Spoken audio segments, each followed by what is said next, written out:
There is something about Keanu Reeves that makes you stop and think about what it truly means to be a good person. In a world where fame often changes people, where success can make someone forget where they came from, Keanu has remained exactly who he always was. He rides the subway like everyone else. He gives up his seat for strangers. He takes pay cuts so that film crews can receive better salaries. He has faced unimaginable losses in his life, losing his best friend to an overdose, losing his daughter who was stillborn, losing the love of his life in a car accident. Yet he never became bitter. He never let the darkness consume him. Instead, he chose kindness. He chose to be gentle in a world that often rewards aggression. He chose to be humble when he had every reason to boast. And that is why he inspires me. Because Keanu Reeves proves that you can go through the worst moments a human being can experience and still come out the other side with your heart intact. Still come out choosing to love, choosing to help, choosing to protect those who cannot protect themselves. This story you are about to hear is inspired by that spirit. It is a story about risking everything for someone you care about. It is a story about standing firm when powerful forces want you to run. And most importantly, it is a story about how kindness, even in the darkest moments, can change everything. So stay with me until the very end, because this journey will take you through suspense, through fear, through heartbreak, and finally, through the kind of hope that makes you believe in humanity again. The morning air in Seoul carried a strange stillness that Sandra could not quite name. She stood by the window of her hotel room on the 32nd floor, watching the city slowly wake beneath a pale gray sky. Something felt different today, though she could not explain what it was. Her coffee had gone cold in her hands without her noticing, and her reflection in the glass looked somehow smaller than usual, as if the weight of an invisible presence was pressing down on her shoulders.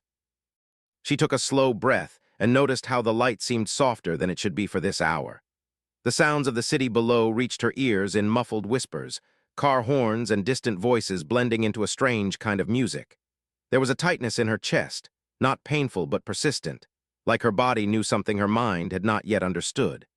She placed her hand against the cool glass and felt her heartbeat against her palm, steady but somehow uncertain. Sandra had arrived in South Korea 3 days ago with a mission that meant everything to her. For nearly 2 years, she had been working on a project that would change the lives of dozens of children. An orphanage, built from the ground up, designed specifically for children whose parents were incarcerated. These were the forgotten ones, the children who slipped through the cracks of society because their families were marked by shame.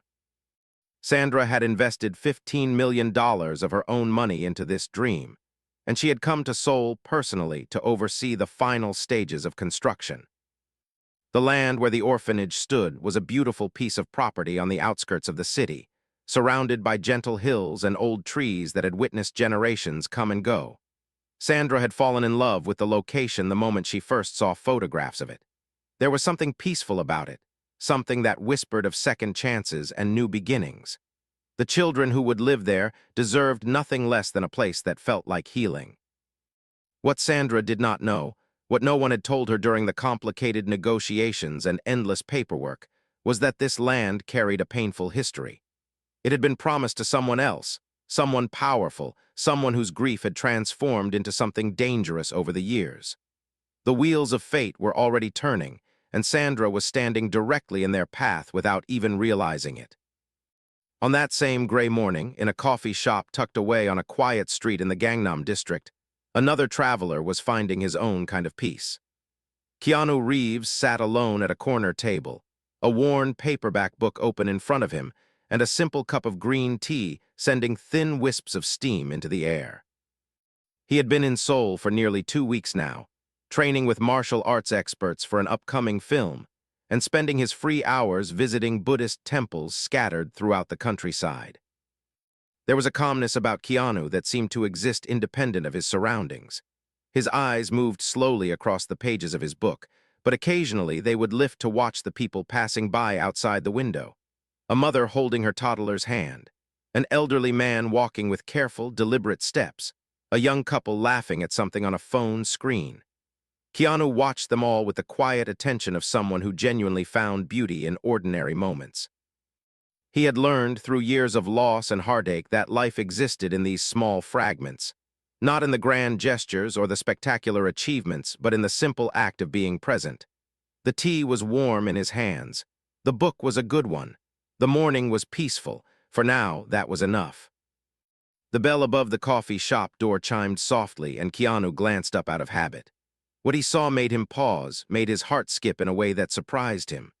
Walking through the door, scanning the room with tired but familiar eyes, was Sandra Bullock. Her hair was pulled back in a simple ponytail, and she wore no makeup, but there was no mistaking her. They had not seen each other in person for years, not since a chance encounter at a charity event long ago, but some connections do not weaken with time. Sandra spotted him at almost the same moment, and for a few seconds neither of them moved. Then a smile broke across her face, genuine and warm, and she crossed the room with quick steps. Keanu stood to meet her, and they embraced like old friends who had shared something meaningful, something that created a bond beyond ordinary friendship, because they had. Decades ago, on the set of a film called Speed, they had spent weeks together in intense circumstances, and that kind of experience leaves a mark on people. They sat together and talked for nearly an hour, catching up on the years that had passed between them.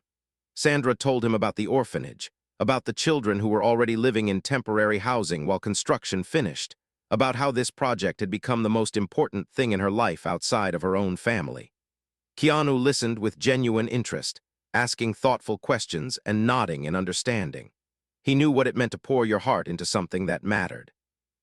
He knew what it meant to try to create something good in a world that often seemed intent on destruction. What happened next would change both of their lives forever. Sandra reached into her bag to find her phone, wanting to show Keanu photographs of the orphanage site. But her fingers touched something else first, something that should not have been there. A folded piece of paper, crisp and white, with a weight that seemed wrong somehow. She pulled it out slowly, and Keanu watched her face change as she unfolded it.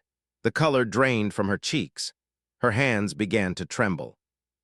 Written on the paper in neat handwritten letters were 7 words that turned the peaceful morning into something else entirely. Leave Korea now or stay here forever. Sandra looked up at Keanu, and in her eyes he saw something he had seen in his own reflection many times throughout his life. He saw fear, yes, but beneath it he saw determination. She was not going to run. And in that moment, without a single word being spoken, Keanu knew that he was not going to let her face this alone. Outside the coffee shop window, the gray sky had grown darker, and the first drops of rain began to fall on the streets of Seoul. Somewhere in the city, in a penthouse office that overlooked the glittering skyline, a man named Park Joon Ho set down his telephone and stared at a small pink shoe that sat on his desk. His jaw tightened, and his eyes grew cold. The American woman had been warned. Now it was time to see if she would listen. The rain had not stopped for 3 days. It fell in steady sheets across Seoul, turning the streets into rivers of reflected light and filling the air with a constant whisper that seemed to carry secrets. Sandra sat in her hotel room, staring at the second message that had arrived that morning. This one was not a handwritten note. This one was a photograph, printed on glossy paper, showing the front entrance of her son's school in Los Angeles. The image was taken from across the street, from the exact angle where a parent might stand while waiting to pick up their child. Her hands would not stop shaking. She had called her security team back home immediately, and they had assured her that her children were safe, that additional protection had been arranged. But the fear did not leave her body. It had settled into her bones like the cold rain that pressed against her windows, and no amount of reassurance could warm it away. Someone was watching her family. Someone was sending her a message that words alone could not convey. Keanu had not left her side since the coffee shop. He had moved into a room on the same floor of her hotel, and he spent his days making phone calls, reaching out to contacts he had built over years of working in the film industry. Stunt coordinators, security consultants, people who understood the darker corners of the world that most people never saw. He was trying to find out who was behind the threats, trying to understand what Sandra had stumbled into without knowing. On the 4th day, he found his answer. Her name was Yuna, and she was a journalist who had spent the last decade investigating organized crime in South Korea. She was small and sharp-eyed, with short black hair and a voice that carried the weight of someone who had seen too much truth. Keanu met her in a small noodle restaurant in a part of the city that tourists never visited. and she told him a story that changed everything he thought he understood. The land where Sandra's orphanage stood had a history that went back 15 years. It had belonged to a woman named Park Mi-young, the mother of one of the most powerful men in Korea's criminal underworld. Her name was never spoken in newspapers, and her face was never shown on television, but those who knew the truth understood that Park Joon Ho controlled more of Seoul's economy than most legitimate businessmen ever would. His businesses were fronts, his connections reached into every level of government, and his reputation was built on a simple principle. Those who crossed him disappeared. Not violently, not publicly, but completely. One day they existed, and the next day it was as if they had never been born at all. But Yuna told Keanu something else, something that complicated the simple picture of a villain. Park Joon Ho had not always been this way. 15 years ago, he had been a young man struggling to build a legitimate business while caring for his younger sister, a girl named Soo-yeon who was only 7 years old. Their mother was dying of cancer, and Joon Ho had promised her that he would protect Soo-yeon no matter what. He had promised that the family land would become a memorial for their mother, a place of peace and beauty that would honor her memory forever. But then everything fell apart. Joon Ho's business failed, and he was forced to make desperate choices to survive. He became involved with people who offered him money in exchange for his skills and his silence. While he was building his dark empire, his sister was placed in foster care by social services who did not understand the situation. Joon Ho tried to get her back, but the system moved too slowly, and the people he was working with demanded more of his time. Soo-yeon was moved from home to home, each one worse than the last, until finally she ended up with a family that should never have been allowed to care for children. She died 3 months before her 10th birthday. The official cause was an accident, but everyone who knew the truth understood what had really happened. Park Joon Ho buried his sister on a rainy day much like this one, and something inside him died with her. He blamed himself. He blamed the system. He blamed everyone who had failed to protect the one person he loved more than his own life. The land where Sandra's orphanage stood was supposed to be Soo-yeon's memorial. Joon Ho had spent years planning it, years acquiring the resources to build something beautiful in his sister's memory. And then, through a corrupt land deal that he was never informed about, the property was sold to foreign investors who eventually transferred it to Sandra's foundation. By the time Joon Ho discovered what had happened, construction had already begun. Keanu sat in silence for a long time after Yuna finished speaking. The noodles in front of him had gone cold, and the restaurant had grown quiet around them. He understood now what they were dealing with. This was not a simple case of a criminal trying to protect his territory. This was a man consumed by grief, a man who had lost everything that mattered to him and was now watching his last hope for redemption slip away. But understanding did not mean accepting. Sandra had done nothing wrong. The children who needed the orphanage had done nothing wrong. And Keanu knew from his own experience with loss that grief, no matter how deep, did not give anyone the right to hurt innocent people. He returned to the hotel and told Sandra everything. She listened without interrupting, her face growing more troubled with each new detail. When he finished, she walked to the window and stared out at the rain for a long time. Keanu watched her, waiting, knowing that this was a decision only she could make. Finally, she turned to face him. "There are 47 children counting on this orphanage," she said quietly. 47 kids who have nowhere else to go, whose parents are in prison, who have been told their whole lives that they don't matter. I can't abandon them. I won't abandon them. Keanu nodded slowly. He had known she would say that. It was one of the things he admired most about her, this stubborn commitment to doing what was right even when it was dangerous. "Then we stay," he said simply, "and we figure this out together." The next few days were a blur of tension and small disasters. Sandra's Korean bank accounts were frozen without explanation, leaving her unable to pay the construction workers who were so close to finishing the orphanage. Her security team, a group of professionals she had hired through a reputable agency, received phone calls in the middle of the night. The calls contained no threats, only silence, but the message was clear. One by one, the security team members resigned, citing personal reasons and refusing to explain further. Keanu called in favors from everyone he knew. A stunt coordinator he had worked with for years flew in from Hong Kong to provide temporary protection. A friend who ran a security company in Los Angeles arranged for funds to be transferred through alternative channels. But for every problem they solved, two more appeared in its place. The worst came on a Tuesday evening. Keanu had arranged to meet with his stunt coordinator friend, a man named David Chen, at a restaurant near the orphanage site. David never arrived. 3 hours later, Keanu received a phone call from a hospital. David had been attacked on his way to the meeting. His injuries were serious but not life-threatening.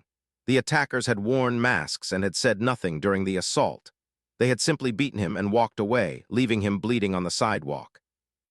Keanu stood in the hospital corridor, looking through the window at his friend lying unconscious in a bed surrounded by machines. His hands were clenched at his sides, and for a moment the carefully maintained calm that he always carried began to crack.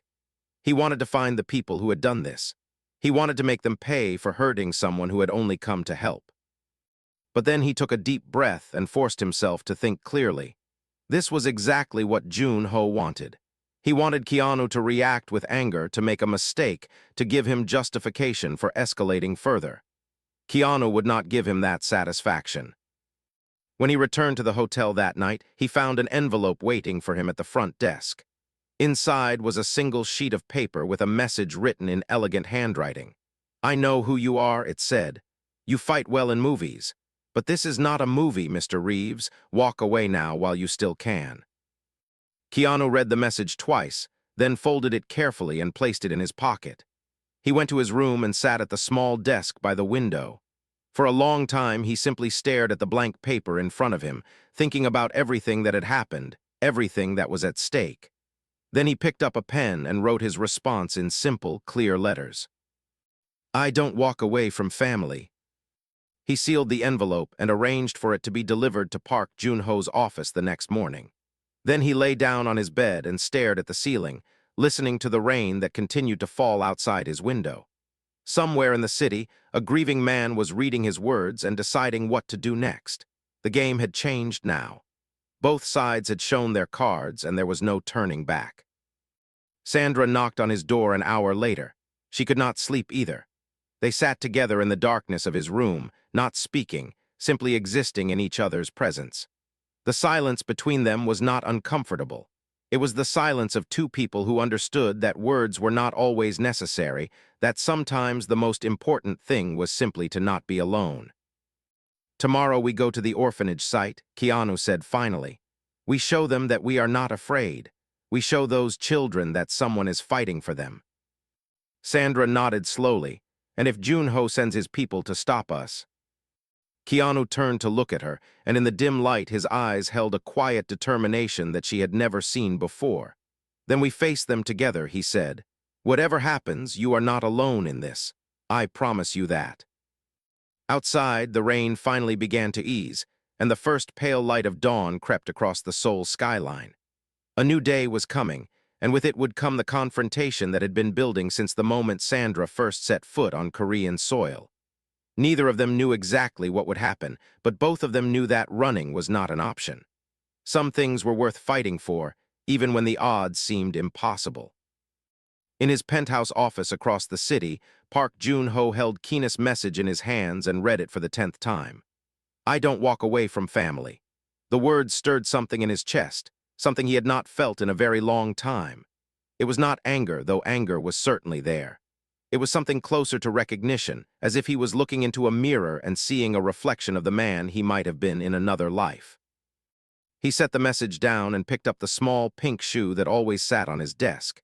It was worn and faded, the color almost gone after so many years. But he could still remember the day he had bought it for Soo-yeon, could still remember how she had laughed with delight when she tried it on. That laughter haunted him now. It followed him through every decision he made, reminding him of everything he had failed to protect. Soon, he whispered to the empty room, "Soon this will all be over." But even he did not know how the ending would come. Even he could not predict what would happen when grief and determination finally collided in the shadow of an orphanage that carried the weight of so many broken dreams. The silence before a storm has a texture that you can almost feel against your skin. Sandra stood at the entrance of the orphanage construction site, watching the sun sink below the distant hills, and she felt that silence wrapping around her like a second shadow. The workers had gone home hours ago.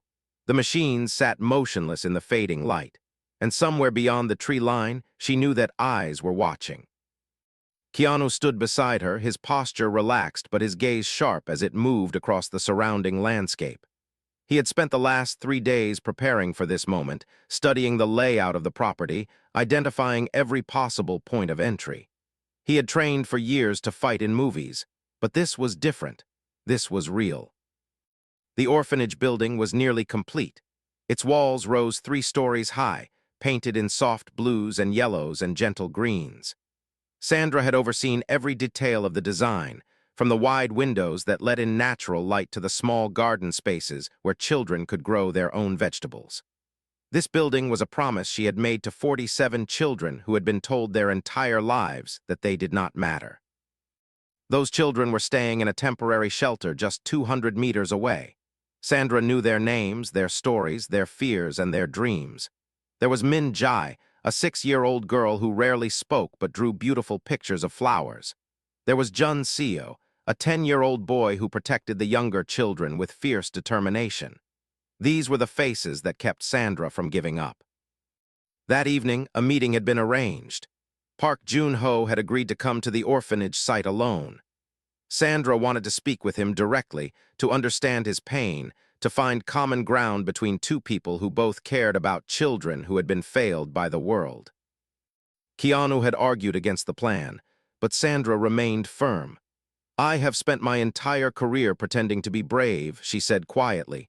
"Maybe it is time to actually be that person in real life." Joon Ho arrived exactly on time. He came through the front entrance wearing a simple dark suit, his face carved with deep lines of grief. In his hands, he carried something that made Sandra's heart clench with unexpected emotion. It was a small pink shoe, faded and worn, clearly treasured beyond any monetary value. For a long moment, nobody spoke. Then Joon Ho looked around the entrance hall, taking in the half-finished walls, the evidence of a dream being built brick by brick. "You are either very brave or very foolish," he said finally. "Most people run when I tell them to run." Sandra stepped toward him. "I have spent time with the children who will live here," she said quietly. "I have seen the same thing in their eyes that you must have seen in your sister's eyes. Fear, confusion, hope that someone will finally choose them." Joon Ho's face tightened. "You do not know anything about my sister." Sandra held her ground. "I know that you loved her. I know that you lost her. And I know that you have spent the rest of your life carrying that loss like a weight you can never set down." Joon Ho turned away, facing a wall where workers had begun painting a mural of children playing. His shoulders rose and fell with deep breaths. "I was supposed to protect her," he said, his voice rough with emotion. "I promised my mother that Soo-yeon would never be alone, but I failed. I chose money and power over my own blood, and she paid the price." He turned back to Sandra with shining eyes. "This land was supposed to be her memorial, the only thing I could still give her, and then you came and took it away." Sandra felt tears forming. "I did not know the history of this land. But Joon Ho, the children here are just like Soo-yeon. Destroying this orphanage will not bring your sister back. It will only create more children like her." Before Joon Ho could respond, footsteps echoed through the hall, too many footsteps. Keanu moved immediately to Sandra's side. Figures emerged from the shadows, men in dark clothing with hard expressions. They had not come for conversation. Joon Ho looked at them with confusion that quickly turned to anger. "I did not call them," he said. "I came alone as I promised." Keanu recognized the look in their eyes. These were not Joon Ho's soldiers. These were the other people Yuna had warned about, the powerful figures who wanted this story buried forever. He counted at least 8 men blocking every exit. The odds seemed impossible, but then something unexpected happened. Joon Ho stepped forward, placing himself beside Keanu. "If you want to reach them," he said quietly, "you will have to go through me first." Keanu glanced at him with surprise. In that brief connection, something passed between them. Understanding, recognition. Two men who had both known loss, both made choices they regretted, and now they were choosing to stand on the same side. The rain that had been threatening all evening finally began to fall, drumming against the roof. Sandra reached for Keena's hand. "Whatever happens," she whispered, "thank you for not leaving me." Keanu squeezed back. "We are not done yet. The night is far from over." The rain poured through the unfinished sections of the roof. The men continued to advance. Keanu felt his body shifting into readiness, calculating distances and angles. But before anyone could strike, a small voice cut through the tension like light through darkness. "Why are you fighting?" Everyone froze. Standing in the doorway, rain dripping from her hair, was Min Jae. The 6-year-old who rarely spoke had somehow wandered from the temporary shelter. She looked at the circle of angry men with eyes that held no fear, only confusion. Sandra rushed to the child, wrapping her arms around the shivering girl. But Min Jae was not looking at Sandra.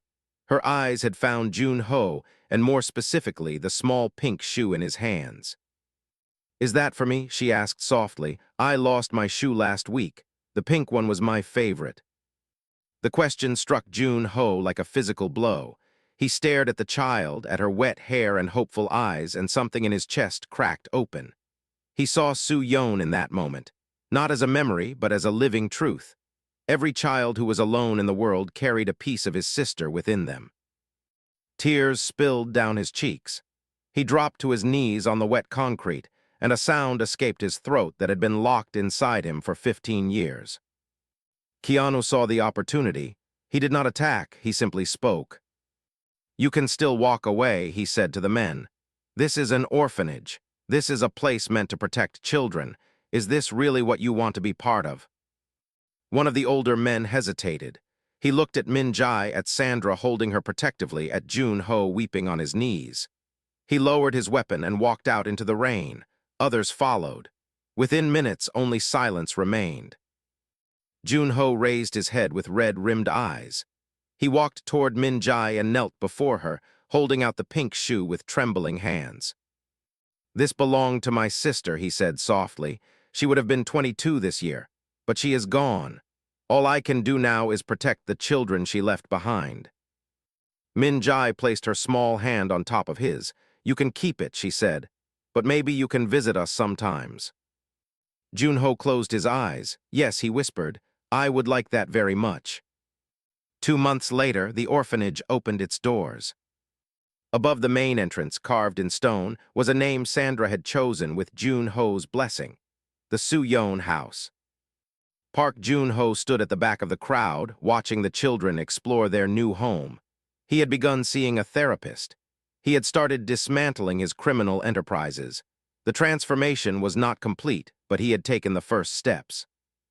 Keanu and Sandra stood together near the garden, watching Min Jae chase butterflies. "You could have left," Sandra said quietly. "Why did you stay?" Keanu smiled gently, because kindness is not kindness if it has conditions.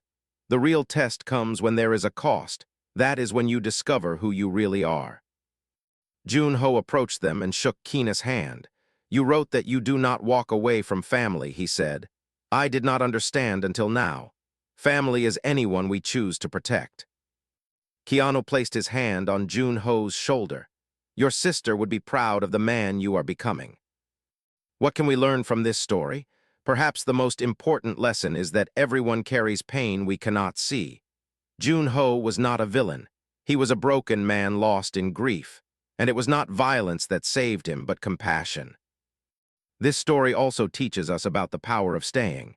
Keanu chose to remain at Sandra's side because he understood that some bonds are worth any price. True loyalty does not calculate costs. It simply stays. And finally, this story reminds us that change is always possible. No matter how far someone has fallen, redemption remains within reach. Kindness is not weakness. Humility is not surrender. Respect is not submission. These qualities are the foundations of a life well lived. Keanu Reeves inspires me because he embodies these truths. He has faced tragedy that would destroy most people, yet he continues to move through the world with gentleness and grace. May we all find the strength to choose love over fear, connection over isolation, hope over despair. The storms will come, but if we face them together with open hearts, we will find our way through to the light.